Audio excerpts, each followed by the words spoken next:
Okay, you guys seem to really love my videos about arterial lines, so I wanted to talk a little bit more in depth about arterial lines and more specifically arterial line waveforms. For the record, I teach all this stuff in my ICU crash course, which is linked in my bio, but I'm going to give you guys a little sneak peek here. Okay, first and foremost, when you have an arterial line, there's going to be a little transducer on it, and in order for your blood pressure to even be accurate, you need to have your transducer leveled. So for an arterial line, where you level a transducer is at the fourth intercostal space, so like basically 4 ribs down, and then mid-axillary line. So kind of right here, basically kind of the armpit area.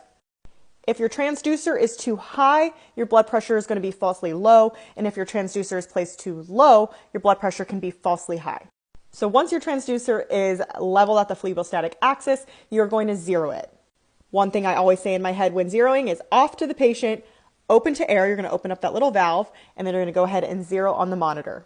Once you hear those 2 little beeps on the monitor, you're going to replace your little cap. You're going to turn the stopcock back off to that little valve, and you're going to do a square wave test, which is what you see right here. What a square wave test is when you pull that little blue pigtail, the little blue flush that's on an arterial line, you're going to get a fast flush from the saline bag that's going to flush your arterial line. And you're going to see this square, see that kind of like square portion right there? That is a square wave test.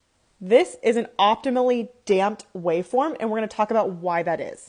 A couple of things. When you just look at the waveform, you see that little notch, notch that comes down. So it peaks at the top, and then you see that little loop. That is your aortic valve closing. You should be able to see this in an optimally damped waveform, but it should not be over pronounced, or you shouldn't have multiple of them. Next, when you perform your square wave test and you release that little flush, you should see about 1.5 to 2 oscillations. What an oscillation is just one of these little bounces. So this is like 1.5 little oscillations here. If you have less than 1.5 of these oscillations, then you're going to have an overdamped waveform. And if you have too many of them, let's say you have 2.5, 3, 4, that is going to be an underdamped waveform. This is super important to check on your patient throughout your shift, especially right at the beginning of the shift, because you need to make sure that you have an accurate arterial line reading, especially if you're going to be titrating any medications based off of that arterial line blood pressure. Let me know if you guys want to learn more about underdamped or overdamped waveforms, as well as some things that can cause each of those.